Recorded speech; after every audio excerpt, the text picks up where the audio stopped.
৩১ দফা বাস্তবায়ন সহ নানা প্রতিশ্রুতি নিয়ে উত্তরবঙ্গের ভোটারদের কাছে এসেছেন বিএনপি চেয়ারম্যান তারেক রহমান। এরই অংশ হিসেবে শনিবার দুপুরে সিরাজগঞ্জে জনসভায় যোগ দিয়ে তিনি বক্তব্য রাখবেন। দীর্ঘ ২২ বছর পর তারেক রহমানের আগমন উপলক্ষে নেতাকর্মীদের মধ্যে উৎসাহ উদ্দীপনা তৈরি হয়েছে। জেলার পাইকপাড়ায় বিসিক শিল্প পার্কে আয়োজিত নির্বাচনী জনসভায় বক্তব্য দেবেন তিনি। সকাল থেকে দলে দলে মিছিল নিয়ে এরই মধ্যে জনসভা স্থলে এসে জড়ো হয়েছে নেতাকর্মীরা। তারেক রহমান সিরাজগঞ্জবাসীর জন্য কী প্রতিশ্রুতি নিয়ে আসেন তাই জানার আগ্রহ ভোটারদের। এর আগে শনিবার সকালে বগুড়া ৬ সদর নির্বাচনী এলাকার বিএনপি ও সহযোগী সংগঠনের নেতাদের সাথে মতবিনিময় সভা করেন তারেক রহমান। সভা শেষে বেলা ১২টার দিকে বগুড়া থেকে গাড়িবহর নিয়ে সিরাজগঞ্জের পথে রওনা দেন তারেক রহমান। এ সময় রাস্তার দুই ধারে দাঁড়ানো নেতাকর্মীরা তাকে শুভেচ্ছা জানান।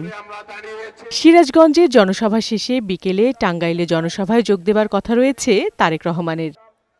বিউটি সমাদ্দার, বৈশাখী সংবাদ।